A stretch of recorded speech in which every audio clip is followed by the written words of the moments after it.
Hi, my name is Christina. I'm a fit mommy of two. I have a 9-month-old son and a 2-year-old daughter.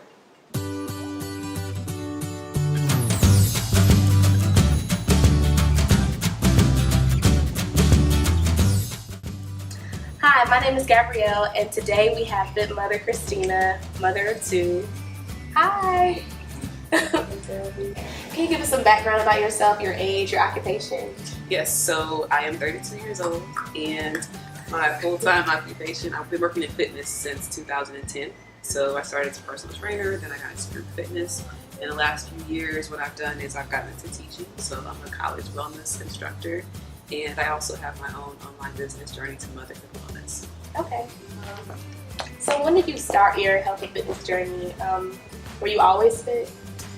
Well, I actually did play basketball in high school and in college. So if I'm being honest, athletics is what kept me active when I was younger.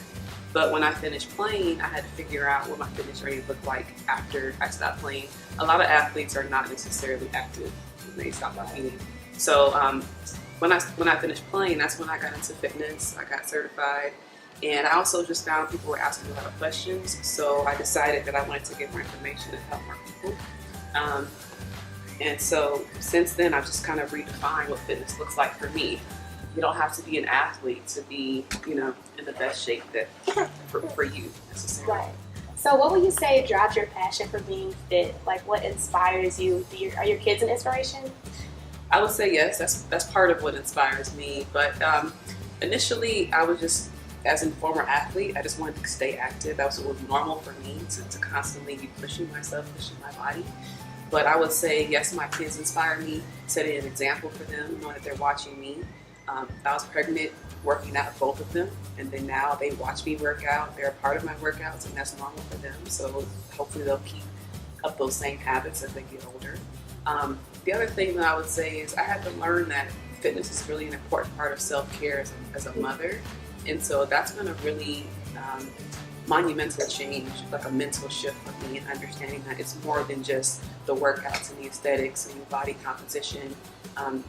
What drives me is understanding that when I work out and take care of myself, it allows me to be a better mother and a better wife and have more balance in my life. And other thing I would say also is just, I also think about the fact that I'm trying to set an example for other people. So other moms are watching me. Other women are inspired by me, so I have to practice what I preach. Okay. So once you became pregnant, did you keep up with your workout routine, or how did it change once you became pregnant? I definitely stayed active through both pregnancies. I did sometimes change the number of days that I worked out.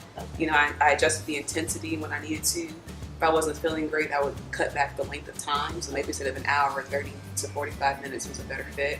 But through both pregnancies, from beginning to end, I was active, so it was normal for my body. And it definitely helped to stay moving.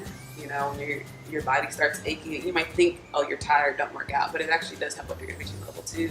So from literally the beginning until the end, I actually did yoga before I had my daughter. I stopped working out about 3 or 4 days before I had my son. So really, that's commitment.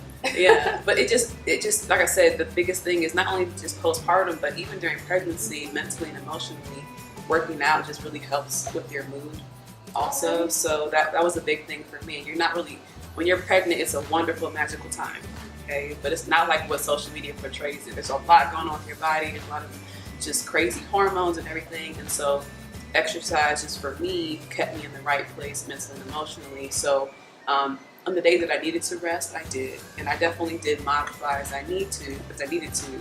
But it helped me to honestly stay sane and just feel like my best self. Would you say it was difficult to keep up with it? I'll say the first trimester, it was rough. Okay. It really was, because with my daughter especially, I couldn't keep anything down. I had heartburn. I was having those weird responses to where certain foods taste funny. I wanted to eat, but then it's like everything smelled funny or tasted funny. Yeah. And then the heartburn was, oh my gosh, like I said, it was kind of just ridiculous. Everything I ate either smelled funny, tasted funny, or made my stomach upset. So I had to adjust to that. But I just had to learn how to change the way I was eating, eating smaller amounts, things like that. And yeah. Okay. So during pregnancy, what was your diet like? So I definitely did have one sinful pleasure, and that was ices and slushies and things like that. Something about the combination of the ice and the sugar just made me really happy. It was like, ooh. So my husband would buy me these really big, ridiculous sized things. Not all the time, but a couple times a week I would just say, like, I'm gonna have my slushie and live with it. But besides that, I actually craved kale and spinach and avocado, everything. Wow. Fresh avocado, guacamole, avocado dressing. When in doubt, put avocado on it. That's what I wanted. And to this day, my daughter, she loves avocado. So I'm pretty sure, that's one of the reasons why. With both of them, I craved a lot of sandwiches. So I used to eat, chicken, turkey sandwiches. I put like unnecessarily extra mayonnaise on it because I wanted the extra fat. This is what I was craving. A lot of cheese. But I would say mostly just like I said, green vegetables, protein, extra fats. That's what kind of helped me to stay full. Because one thing about pregnancy is you're always hungry. Yeah. Always. Like, I used to wake up hungry for no reason. So after giving birth, did you struggle with your mental health, and how was it bouncing back after gaining any baby weight? So as far as the mental health, the first thing I want to say is the postpartum phase it's serious. It really is challenging. A lot of women don't realize that when you have a baby, even though it is a really magical time, you're also exhausted, you're overwhelmed. Depending on whether or not you have a support system, you could find yourself just being really frustrated. 80% of women have what's called baby blues at some point in time. And basically it's just a temporary time of period where, you're more sad than usual. Maybe you get frustrated easily, you're overwhelmed. You just feel like everything's out of control. There have been days, and every once in a while there's still days where I'm crying for really no reason. I don't know why. It's Tuesday, okay? But you have your hormones. Like I said, you're overwhelmed and you're tired. And so with both of my children, I definitely have experienced baby blues. So I haven't had postpartum depression. That's another really serious, mental health concern after having a baby. But I will say with my son, this time and having two young kids, there were periods of time in which I definitely had serious bouts of anxiety to the point where I didn't even realize it until I was having like a panic attack or just, curled up in a corner crying, and I just didn't know what was happening. I would just stop and just, get hot, get overwhelmed. And then that's when I realized, like, Christina, you have to take care of yourself, number one. Number two, you have to ask for help, and also you can't do everything. Yeah. And so that was something I had to learn. And like I said, that's where the fitness for me as a mom kicks in, because it just is a way for me to make sure I'm not forgetting about myself. That's good.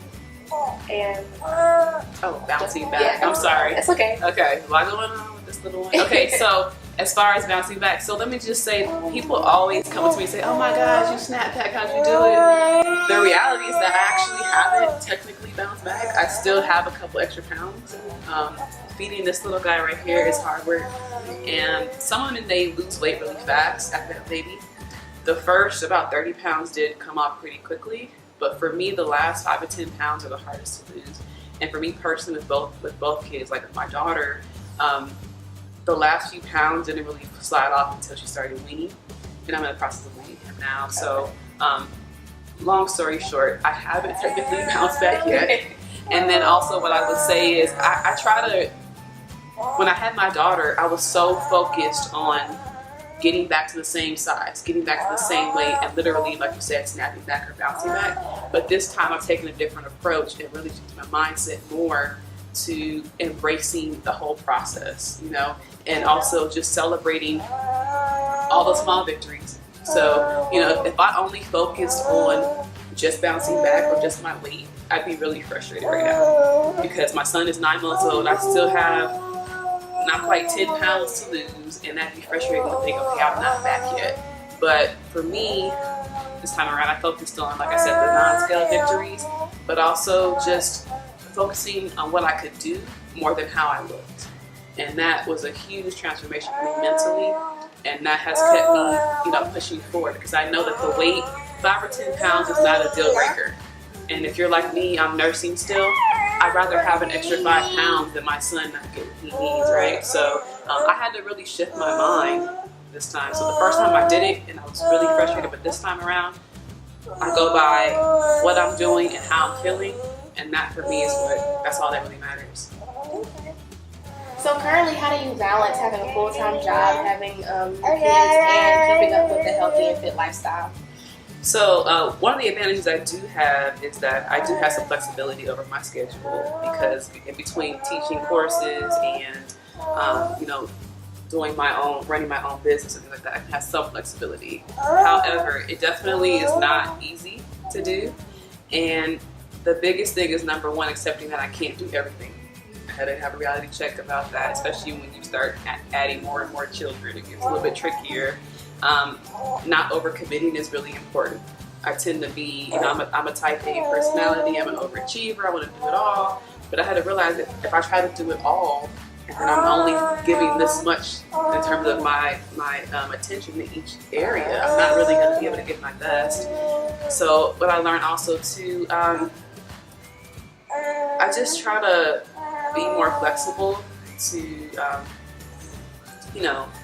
what my family needs, what I need. But the most important thing as far as working out, to answer your question, is I have to make time for exercise. I put it on my schedule. I personally prefer to work out early in the morning, because then I can get it done before the craziness of work and the kids and everything else sets in.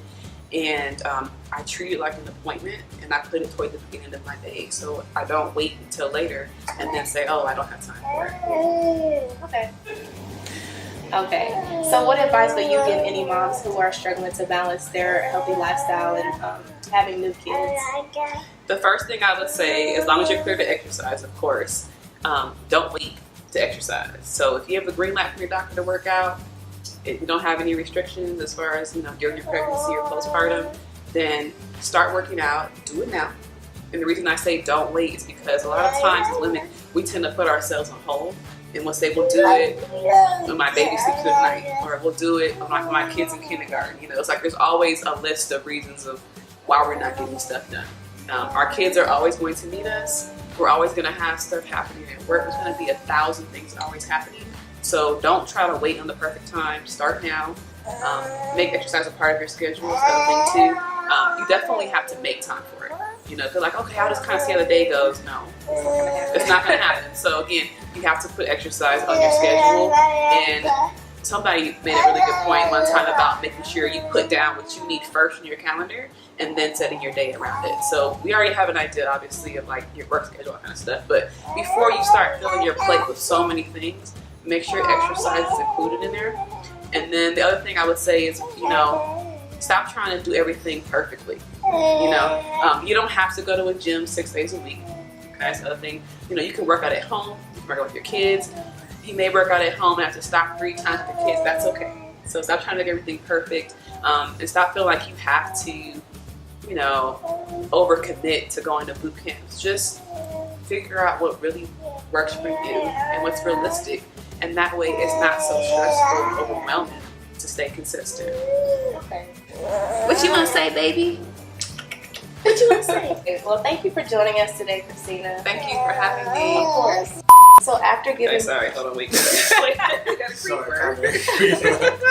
She's like, I'm going to sneak up on it. No. Come over here, Come over here, baby. Come sit down.